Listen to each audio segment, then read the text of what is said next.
You are tuned in to another edition of Americana Music Profiles, brought to you by Americana Rhythm Music Magazine and AmericanaMusicMagazine.com. I'm your host, Greg Tutwiler. Let's jump right in to the next exciting interview. Natalya Weinstein and John Miller make up the award-winning songwriting duo of Zoe and Cloyd. The pair originate from the opposite ends of the Appalachian Mountains. They met in 2004 in the Asheville music scene, where they began to collaborate on their brand of new Appalachian music. John, a first-place winner at the Chris Austin Songwriting Contest, joins me on this edition of Americana Music Profiles. Hi, John. Welcome to the podcast. Hey there. How you doing? Good. Glad we could work this out and get together. And John is one half of Zoe and, is it Cloud? Do I have that right? Zoe and Cloyd. Okay. So John is one half of Zoe and Cloyd. So we'll get that pronunciation right. And it's Natalya, right? Yes. The whole idea with the name, the strange name of this project, it's our middle name. Right. I noticed that when I was reading the press notes. Yeah. So yeah, that's awesome. Yeah, cool. Yep. And you guys, and maybe still are, if I'm not reading this correctly, but were part of a trio group originally called Red June. Is that right? Yeah. Over the years, we've had a couple different projects. Most recently, Red June. Yeah, we had that band with a guy named Will Strawn. That was something we did. For about 6 years, I'd say. Yeah. Okay.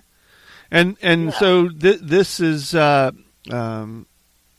you guys have got going on right now, a side project, or is this your full thing musically that you're committed to at the moment? This is the full thing we're committed to currently. Red June went on kind of indefinite hiatus around the end of 2014.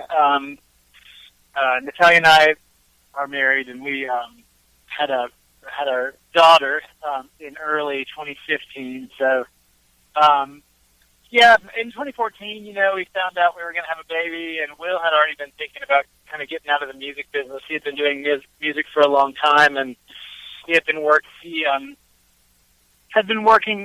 with this nonprofit that does substance abuse prevention in schools internationally. So he got a job with them full time, and has subsequently been doing that, traveling all over the world and being really busy. So he was, that's the direction that he went, and we were still wanting to do music, and it's actually funny, we put out our first Zoe Cloyd album basically the same week that we had our daughter. Oh, wow, okay.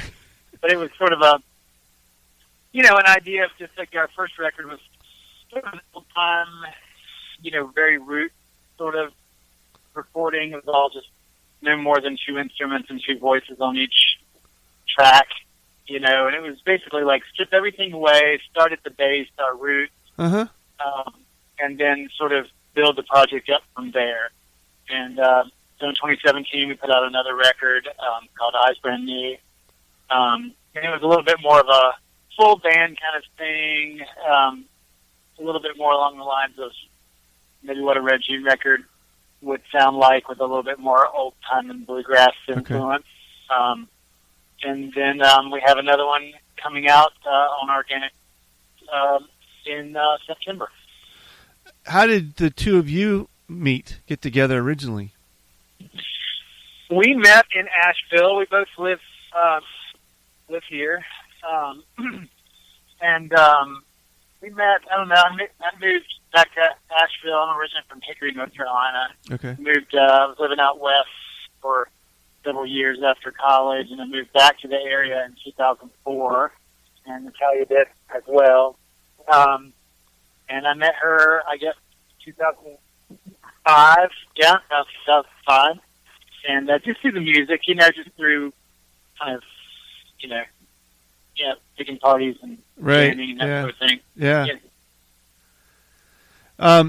And I read where she originally from the Massachusetts area, and roots in jazz and klezmer, and your roots are more Appalachian Mountains and bluegrass. How do you bring those two influences together and create what you guys are calling new Appalachian music?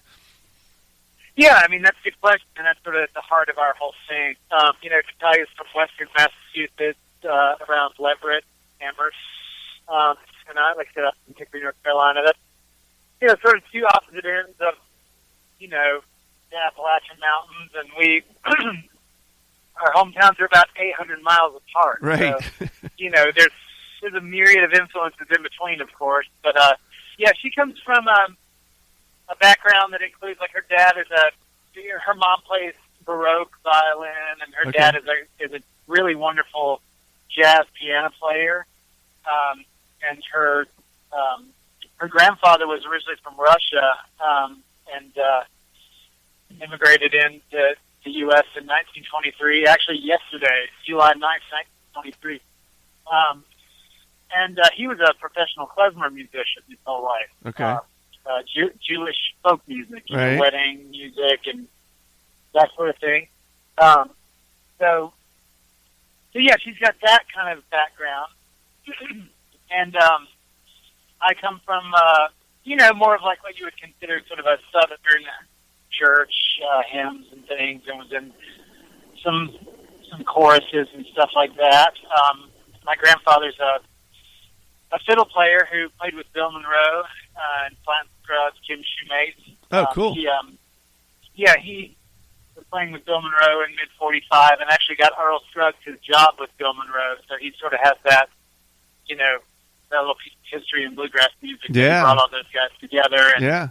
he was Plant Scruggs' first fiddle player when they broke off and started their own band. So, wow. He cool. was always playing bluegrass stuff when I was growing up, and I didn't really play much at all when I was younger, but the music was around, and I knew it pretty well when I started playing it. It was fairly easy to hop right in, aside from the technical aspect of being able to play all the instruments virtuosically. Yeah. But it was always something that I understood. So did you have any idea it's a really of different the? Kind of thing. Did you have any idea of the history and significance of what your granddad was involved in, and how deep that was embedded in the culture, especially in the South? Yeah, I mean, I knew that he had learned fiddle from his older brother Mac, who I knew a little bit before he passed away. He was about 10 years older, I knew that they had learned from their uncle Irby, who I don't know much about. These guys were old-time fiddlers, and I knew that, Grandpa's sister played banjo and that sort of thing. I didn't really make the connection, though, until, maybe I was in, sort of a college age or something like that, where I was maybe listening to something like Old and in the Way, which so many people, of my generation do.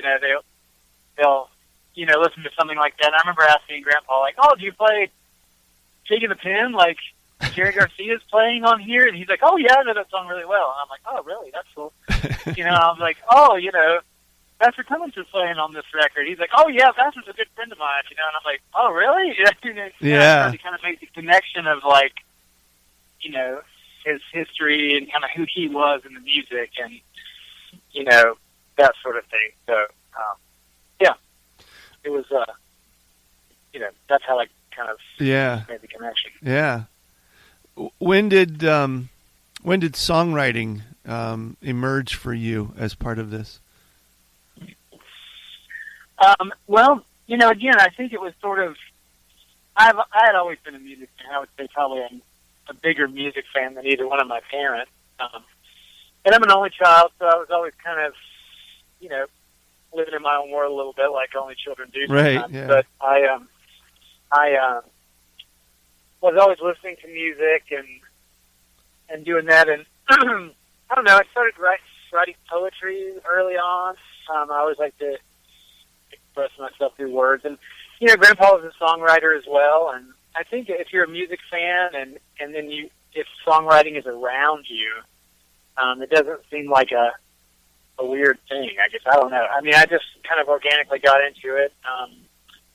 Probably sometime after college. I mean, I remember writing some little songs and things like that, but I think I got more into writing songs probably when I lived in Utah after college. Mm-hmm. I was living out there, and I was getting more into bluegrass because it was a way to sort of stay connected with the Southeast, culturally.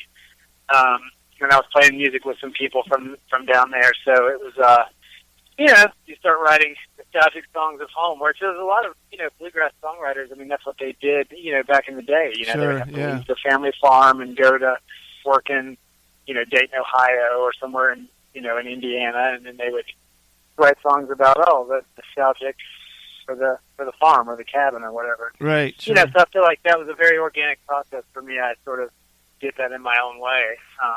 So that's where it started. And won the Chris Dawson songwriting contest, right? I did. Yeah, I entered that back in I guess it was 2013. Yeah, but I haven't really entered many contests and things like that. But Merle Fest is, one that a festival we've played several times, and it's always been really dear to our heart. It's obviously a major local event. Sure, and, great festival. My grandfather played at the first one. Oh, cool. That was one that I was always, yeah. I felt really, I was like, I'll enter this contest, and I felt really honored that I won that, because there's so many incredible songwriters that enter that every year. Yeah, so. Yeah. Did I read where Natalya has also won some songwriting awards as well? She hasn't really won songwriting awards, but she's a really great songwriter. She's won Fiddle Contest Award. Okay. Some up north, some down south. So she's, I think sometimes people are in certain places in life when they're a little bit more interested in, the competition aspect of things. And, she's definitely an award-winning player, and she's really developed over the last several years as a really great songwriter. She didn't really start writing songs until, I don't know, like the mid 2000s or something. Okay.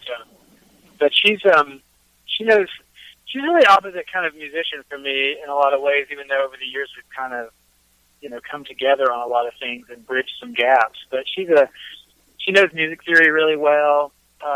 She knows how to kind of speak about music in terms that, I'm more of just kind of a feel player. I just sort of shoot from the hip with everything I do in terms of that stuff. I play by ear. I can't read music. So it's really different. And I don't know, I think obviously being together and, living in the same house and bouncing ideas off of each other has been a good thing for us. And our styles are very complementary, as I was saying. It was kind of, so that works well for this project. When it comes to writing songs together, do you guys set aside time and we're going to do some writing today, or is it a little more organic than that? No, we don't. I've been trying to do that for years, and I never can do it. Yeah. It's so hard it's hard for me to be regimented about it. Natalya's a lot more of a planner. She's really good at making schedules, keeping us on track about different things in our life. And I'm more of just like, wake up in the morning and, I'm going to write a song today, or not. Yeah. I'm going to go outside. That's kind of a guy thing anyway, I think. Yeah, I think it is too. But it's, we have a 4-year-old, and she's always running around, and it's unless she's in childcare and school certain times of the year, we have a hard time of. During the school year, when she's in school, we have an easier time of like scheduling. Right. Like Thursday morning, we're going to work on songs or whatever. But we definitely don't do it as much as we would like or should. But sometimes we'll come to a song together, and it'll just be like, sometimes. You just never know how it's going to work out. Yeah, sure. But if I'm working on some on my own, I'll bring a song that's pretty much finished to her, and she can help me tweak a couple arrangement things. Or sometimes I'll come with an idea and say, this is a good idea. Maybe help me out with this, and it can be more collaborative. But she's a wonderful songwriting partner.